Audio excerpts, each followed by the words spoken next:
Welcome to the Author and Reader Podcast, where we give helpful hints and information to writers and hopefully introduce readers to new and exciting authors they've never heard of.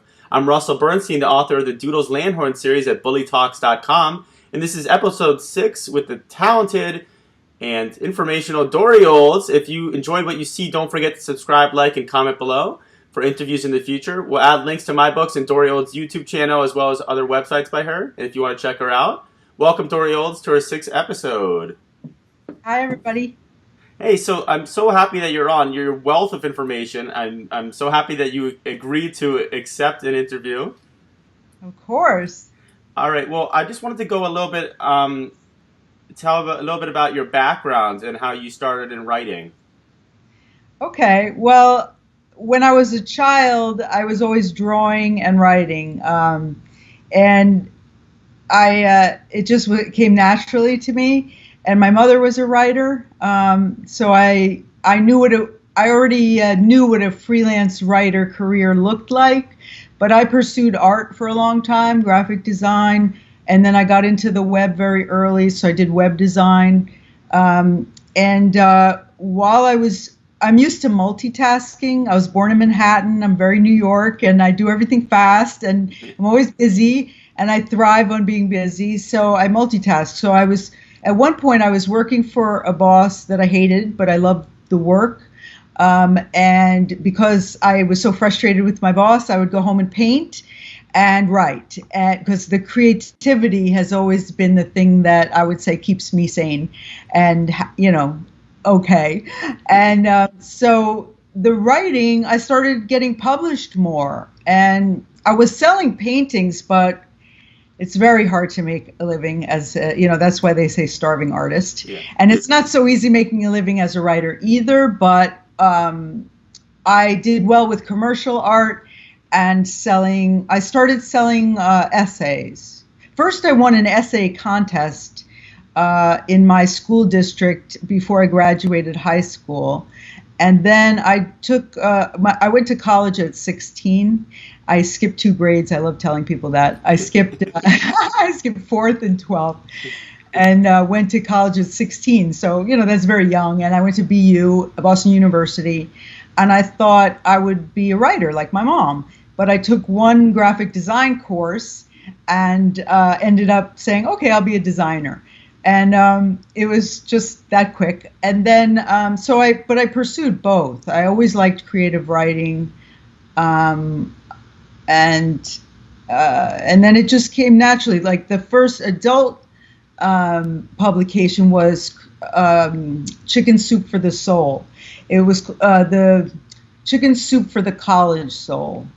And it was a call for submissions, and it was about any college story. So I wrote about my best friend in college at Parsons School of Design, where I was studying graphic design and illustration. And it got published, which was thrilling, in a book. And they send you like 10 copies of your book, and you get money. I think at first it was $300, now it's $200.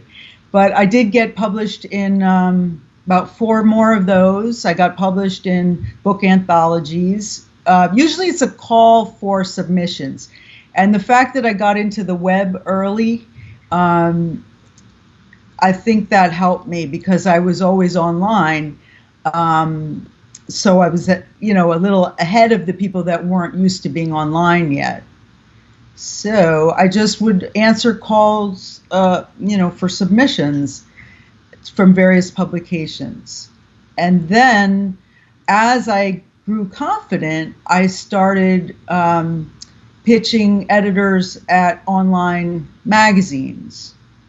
And I love the immediacy of the web. And so, you could get a yes same day or the next day, and then it'll be published, maybe even that week or in a day or 2, and that's great. The print magazines pay more, but they are much more competitive, and you have to wait a long time. Sometimes you have to send it in 6 months ahead of time. Wow. Yeah. And so for somebody who's impatient like me, that was a drag. And you don't hear right away. So you don't know if it's going to get published. You know, you want to know so you could send it somewhere else, especially if it's anything having to do with the news. Anything timely is going to be stale in 6 months. Yeah. So, you know, so essays, feelings, ongoing topics like relationship stuff, or essays about my dog, or anything that is what they call evergreen, which means it can be published anytime. Those, you know, I had some look with print magazines, but I really do prefer online work because I set up Google alerts. So there's certain topics that really interest me. So I'll set up an alert for that, and I get up early. So I, you know, quickly pitch editors. I think very quickly, and I think that's the New York in me. Great. Yeah. Yeah. No, that's amazing. Must seem like a roller coaster of a ride. Yeah. But you've built up quite a reputation and a portfolio, which is great. Now, you also work with the ASJA. Can you tell us a little bit more about that and how you got involved with them and what they are? Sure. Okay, so it's American Society of Journalists and Authors, and it focuses on nonfiction. And my mother, she's a different kind of writer than I am. She researches topics and often teams up with doctors and has written textbooks. She has a best-selling book still, the complete book of breastfeeding, and that was, I think she published that maybe 75, 72. I'd have to look it up. Wow. She attributes the success in her career to ASJA. She got involved in that very early, like the mid 70s or early 70s, and it's a networking organization, and also you hear about calls for pitches from editors, and you have to apply to get in. So I had to apply as an adult. I had to get enough nonfiction work published, and it had to be paying work. You can't just do it like for a nonprofit organization for free. You have to have been paid for it so that you're a working journalist. So I've spent a lot of time working on that, getting published more and more, and the book anthologies, of course, helped. And you have to have either 150-page book printed or an equivalent 150 pages of published articles that you were paid for. In any publication is fine as long as it wasn't volunteer. And so, they're looking for professional writers. So one great thing that happened for me was when I did get in on the second time, I had enough work published, and on my second attempt, there wasn't nepotism. I mean, I couldn't just get in because my mom was a past president, and so I had to have the work. So, which is good. That's good. And so when I joined, I decided to write for their newsletter. It's kind of ironic. You have to write for their newsletter for free because it's a nonprofit organization, but they don't want writers working for free. But so it's a kind of a catch-22. They don't have the budget, to pay. So I decided to introduce myself that way. So because you pay, it's not that expensive. You pay your annual dues and you become a member and you get to set up a profile. But I really wanted to tell everybody, hi, I'm here. Sort of like joining a Facebook group. You just say, hi, I'm new, and you just introduce yourself. So I wrote an article about time saving for writers, and I'm a social media expert. I got into social media early also. And so it was about how to use your time efficiently, because everybody, even people that aren't writers, are always complaining they don't have enough time. We all have the same 24 hours. So this article was to help people decide how to prioritize, how much time to spend on different tasks, to get as much done as possible in as short as time as possible. So I published that. A childhood friend shared it. I shared it on Facebook. Childhood friend of mine shared it on her Facebook. Her college friend saw it, and her college friend happened to be a PR exec. So, public relations. So she saw the article and clicked like, and then she sent me a private message that my childhood friend's college friend sent me a message, the PR person, and she said that there was an indie film, independent film about the New York Times and their shift to the digital world. And David Carr was in it, and it was in the New York Times offices. So that I don't think they gave access before to their private cubicles. And she thought that because I was a member of ASJA, that other writers would be particularly interested in this film. Independent films have to really promote themselves and target their audiences. Right. So she asked me if I would like to write, if I would like to screen the movie, privately screen it, and then write a review of it. Wow. And luckily I really liked the film, and and I found it very interesting because it was showing how the New York Times, which was like a little behind the times in social media and digital, was making the shift, and it was really interesting.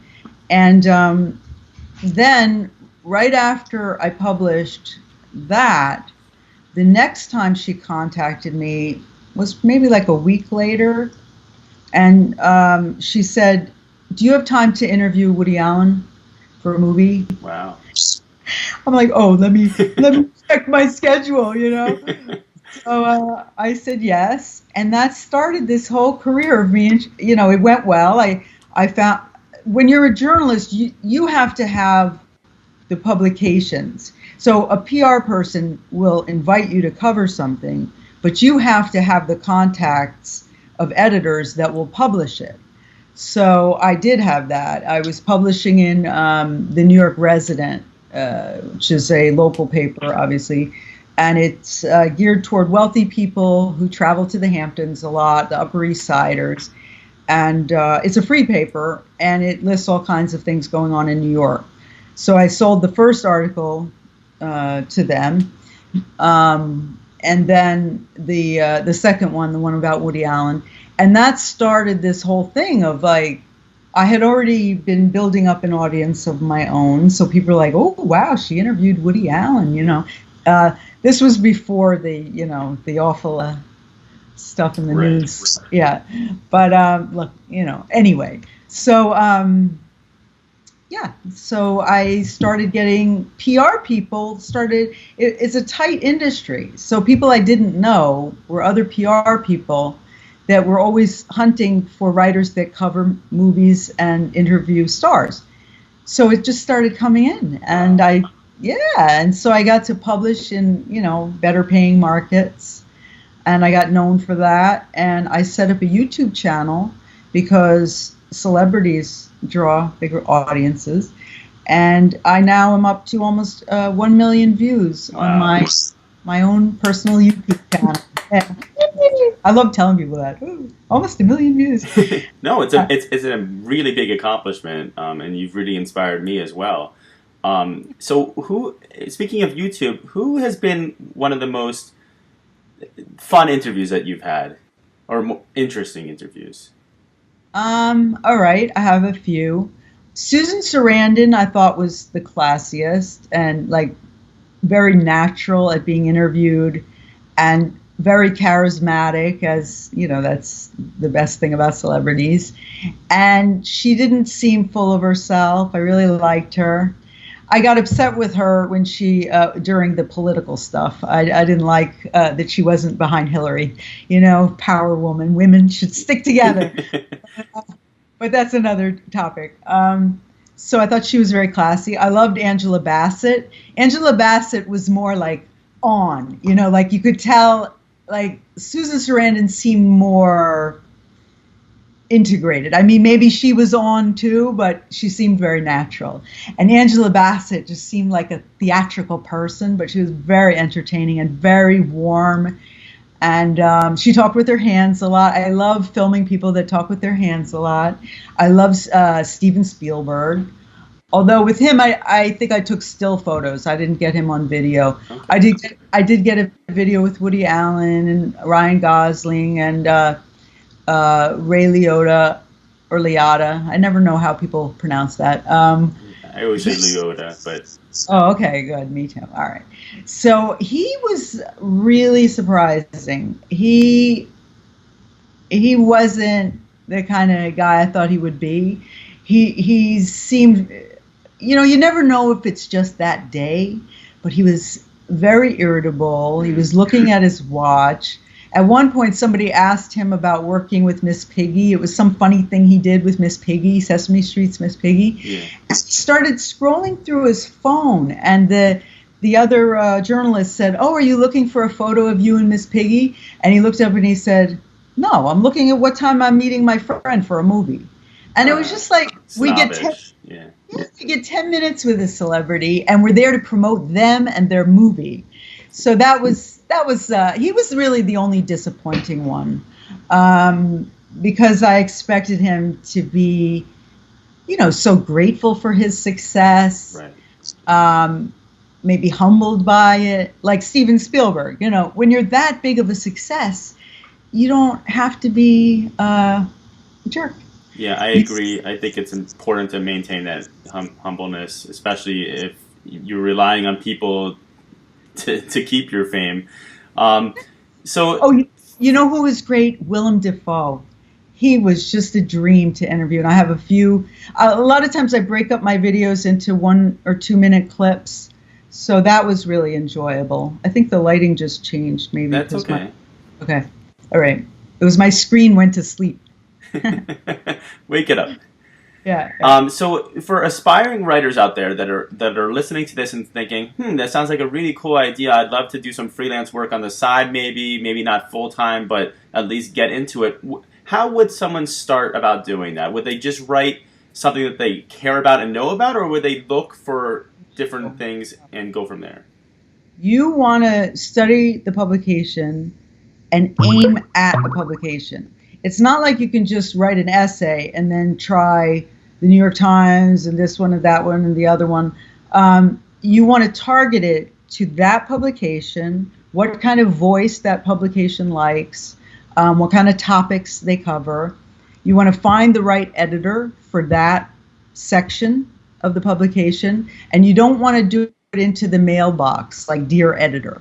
You want to find the editor's name, which usually you can find it on a masthead or doing a Google search, or there's usually a call number for a publication, and you can find out that way. Right. And then you get their email. And one thing about publications is they usually have a set way of doing emails. Like, for example, it might be the first initial of their first name and then their last name.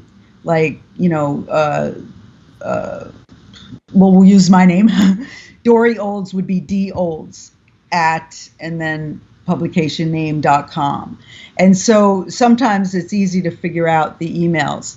Now, I've noticed at the New York Times that's not the case. They do different type. They must get flooded. Yeah. So they want people who are, savvy and know, how to contact the right person and are somewhat professional. And that was my biggest excitement, is when I got published in the New York Times. That was really something. I published a personal essay, a very dark piece. It's called Defriending My Rapist, about a teenage rape. And then I got a huge response. And then Dr. Drew contacted me and asked me to be a guest on his show. And then that essay became required reading in a course for CUNY, City University of New York, for their John Jay College of Criminal Justice, in a victimology class. So the more you can be out there in the public, so you want to aim high.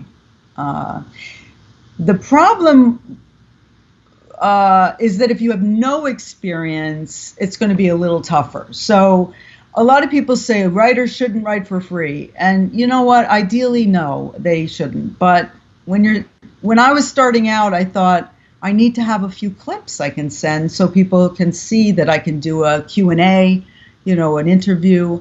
I can do a film review. I can do an author profile. I can do a, celebrity, TV personality profile. I can cover a, sports personality, whatever. I can write about dogs, whatever my interests were. I wanted to get some clips so that depending on what publication I went after, that's the clip I would want to show them. Like if I'm writing for a dog magazine, there's no reason to show them that I interviewed Woody Allen, and vice versa, Yeah. But once I got one dog I love my dog, and I love writing about dogs. So once I had one clip, then I sent that to the next editor for a dog magazine, and I started building on that. And the same with every other. Some writers, they focus on one thing, like health or sports. For me, I have a lot of interests, and so I didn't want to do that. I wanted to be able to write personal memoir pieces, essays, and short stories, like for Chicken Soup for the Soul. But I also wanted to be able to write about my passions: dogs, movies, celebrities. So yeah, it's fantastic, and you've built up, like you said. For people starting out, they can take your lessons and kind of build up their resume so that they can submit to these different places. And the right way of doing it, you don't want to send to whom it may concern. You want to actually tailor it to that person. And I'm sure they get flooded with emails as it is. Yes, they do. Another thing that I think people make a mistake. They go, "Hey, how you doing?" Don't do that with an editor. Say, "Dear Mr. Jones, I love modern love. Especially the last Sunday when you published blah, blah, blah." Like, show that you're familiar with the column. Be very brief. A pitch should be maybe 2-3 sentences. You want to start with respect, "Dear Mr. Jones," or "Dear Mr. Daniel Jones. I'm a big fan of modern love. Last week's essay about blah, blah, blah. Stuck with me. That's why I thought you might be interested in my enclosed essay." And then you could say, "I have written for, Women's Day, Marie Claire, and Chicken Soup for the Soul book series."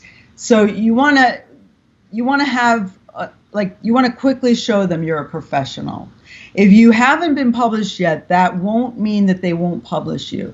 But if you have, it's good to put that in. And never say, "Well, I haven't been published yet." Just leave it out.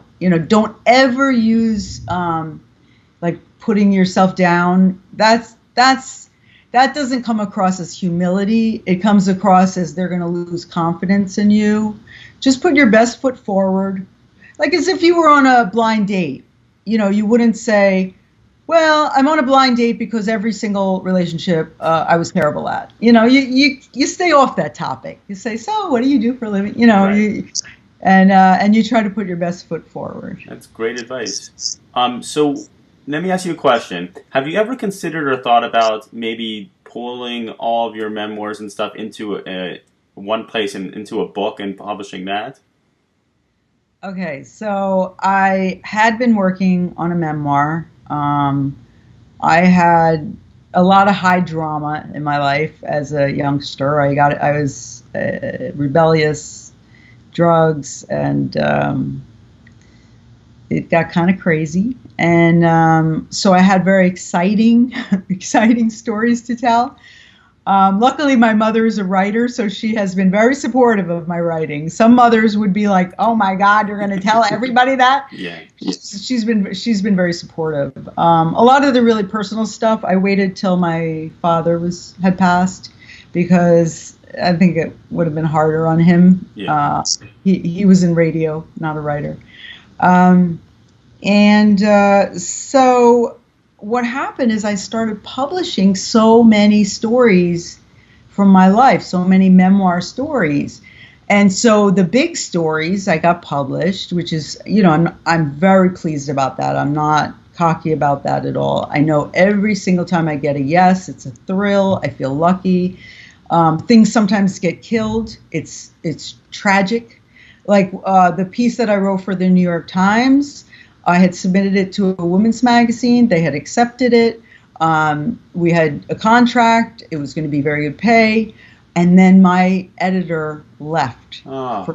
She left for another magazine. And when the new editor came in, I contacted her and I explained that I was already under contract for this piece. And she said, well, this piece is a little dark for us. Can you lighten it up? And no, I couldn't. It was a very dark story. Yeah. And there was no way to say, and it was like, fun. I mean, it wasn't. It was really bad. Yeah. And it was a tragic story. So I couldn't lighten it up. So it was killed. And I thought my whole career was over. I was bereft. I mean, I thought it's like being broken up with somebody you're crazy about. Like you just think you'll never love again, and it's over for you. And but eventually, you heal, and I tried again, and that was the piece that got published in the New York Times. It's very dark, but they loved it, and it turned out that was the best place I could have published that particular piece. It fit in perfectly, and it got me a lot of recognition. And it's still, when I write cold pitches to editors, meaning I don't know the editor, I've looked up the editor, I found their email, and I send them a pitch. I say, I've been published in the New York Times, and immediately they know I'm not somebody who's an amateur. That's fantastic to have it under your belt. That's amazing. You should be really proud of yourself. I didn't fully answer your question. Sorry. Oh, yeah. Well, I started writing this memoir, but because I had published so many of these memoir stories, I got kind of sick of talking about myself to a point. I mean, I am talking about myself, but but telling those particular stories that would make for a great memoir. So originally it was going to be about my wayward years, and it was this tale of survival. And that you can survive, not just survive, but you can thrive. And so it's going to be inspirational, not in any spiritual way, but just that you can, like I'm still standing, yeah. And, but because I had published so many of those pieces, I decided, what if I did more of an anthology type book? And so I have been interviewing rape survivors. And if anybody is a rape survivor who sees this or knows a rape survivor, it's shocking how many people know someone's in their family or they themselves. I had never spoken about it. I was 13 at the time, and I didn't speak about it until I was 26 and landed in a drug rehab. And that did a lot of damage because it creates PTSD and something I'd never heard of, which is called rape trauma syndrome, or RTS. So this book is going to be about stories. And yes, they're dark stories, but we are all people who survived, and we live to tell the tale, and we're going to talk about how we got better. And at the end of each chapter is going to be an expert's kind of a recap of that chapter, saying, how they analyze that particular story, like a therapist who's a specialist in RTS and PTSD. And then at the end of each chapter will be a few workbook pages with questions from the experts about how to, because a lot of people have never told. And look what happens when they do tell. Like a lot of what inspired this is the Bill Cosby case, how there was so much press criticizing the women that came forward, and they said, well, if it happened 30 years ago and she's just telling it now, she's making it up. Yeah. But that's not the case. People are terrified to tell. So that has become, it feels good that I'm not just telling my story. I'm trying to make it more universal. So I'm if anybody's interested in being interviewed, they can use a pseudonym, because I understand that, sensitive nature of this, like if you have children or somebody that doesn't know, or a job that you wouldn't want to know. And I'm also seeking the expert therapist. So anybody who sees this can contact me at dorriolds.com. My website is dorriolds.com, DORRIOLDS.com. And I'm all over social media. If you Google my name, you'll find me. It's fantastic. And what I like about your story is not only is it inspirational, but it is also, I like that you stood your ground with not wanting to make it lighter because you wanted it to be real, and people should read a piece that is heartfelt and true, and people need to see that. So I give you a lot of props for that, and you are a personal inspiration to me, and so I'm really excited, and I hope that you have inspired other people as well. And I'll put all your links below in the descriptions. And so, Dorri, thank you so much for interviewing. Thank you. It was an honor.